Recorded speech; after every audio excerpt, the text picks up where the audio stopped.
Could you start by introducing yourself and tell us a little bit what you do on a normal day basis?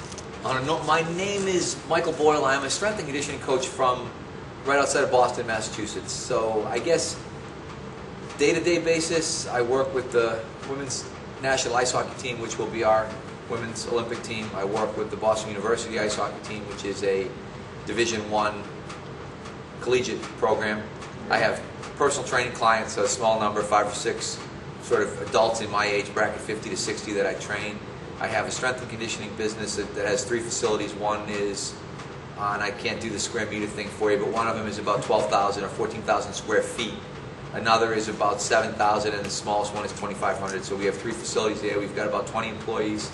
I have a website, 2 websites. One, Body by Boyle Online, which is sort of a virtual franchise-type website that we do, and another one called strengthcoach.com, which is more of an information website from a broader range of contributors. So I've got people contributing really from all over the world, but the vast majority of them are based in the U.S. All right, thanks a lot. Thanks a lot. Okay. Now you're coming here for the second time in a short period. So what are you going to introduce us this time?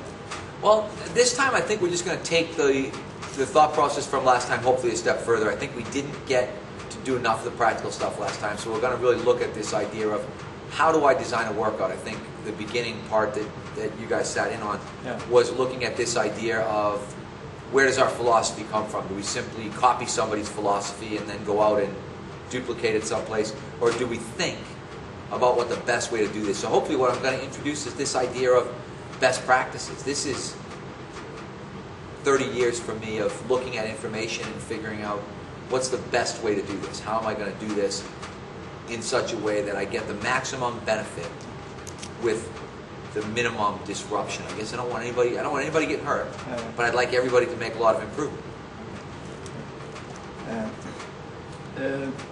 In your personal opinion, why do you think it's necessary for a professional trainer to attend these kind of seminars? Oh God, I think it's necessary because you have to stay current. If you look at me, I'm 52 years old. I'll be 52 in a month. Probably by the time this thing is posted, I'll be 52 years old.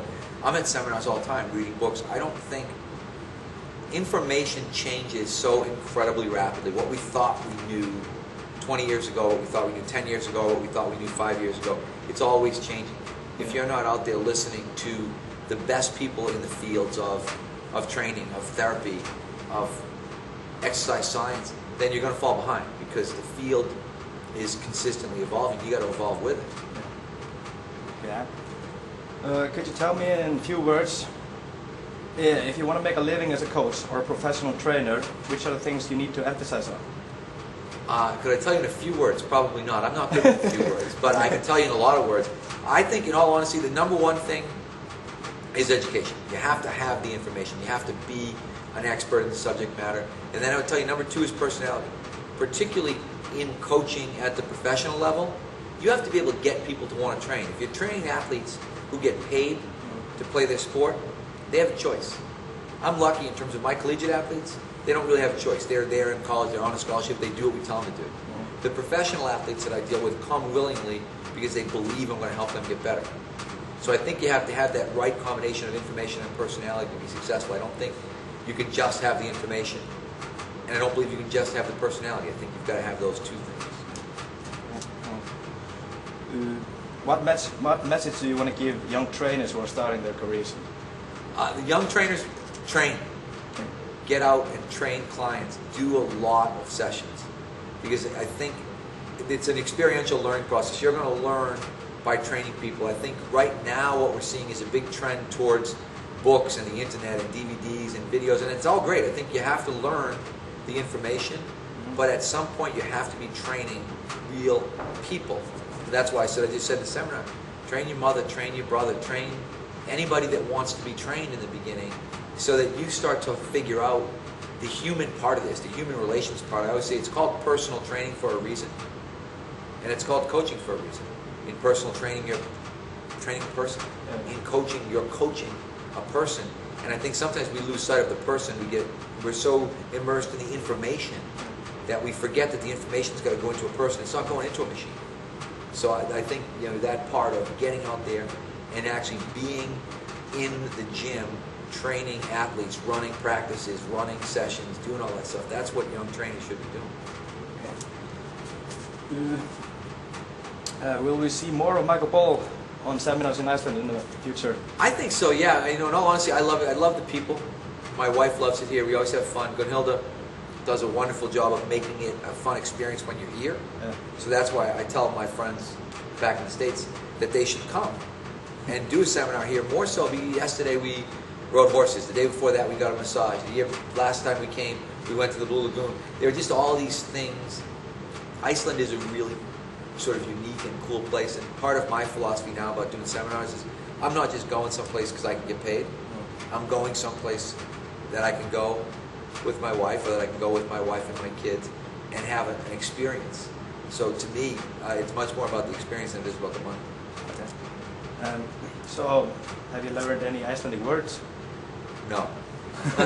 The Icelandic language is tough. I'm having enough trouble learning the names. I'm looking at everybody's name tag and trying to figure out the...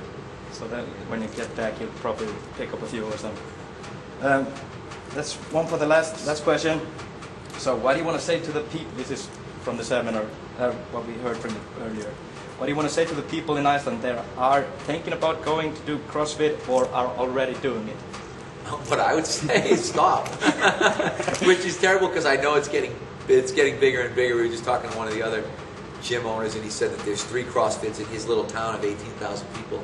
I think CrossFit will eventually be like piranhas in a swimming pool where they'll all eat each other because they don't have any regulations as far as how many there can be or how close they can be to each other, which is going to be their own problem. But I think you have to think about the basic idea of health. We are in the health profession. Our goal should be to make people feel better. If any percentage of your clients are getting hurt, you're doing something wrong. I don't care if it's 1%. But if it's more than that, then you've got to look at that and realize that everybody is in fact different, and that what constitutes enough reps for one person is too many for another person, and you've got to be able to look at that person. That's why I said that experience of being there and training and not simply giving everybody the program of the day, but looking at everybody and thinking, what does this person need right now? I think exercise delivery is much like anything. Delivery of drugs or delivery of food. How much does the person need? And all we want to do is give them just the least amount we can give them to be effective, really. And I think sometimes some of these other philosophies are based around volume, giving them the most they can potentially tolerate without dying. Okay. So, thank you for giving us your time. You are entirely welcome. Thank you guys.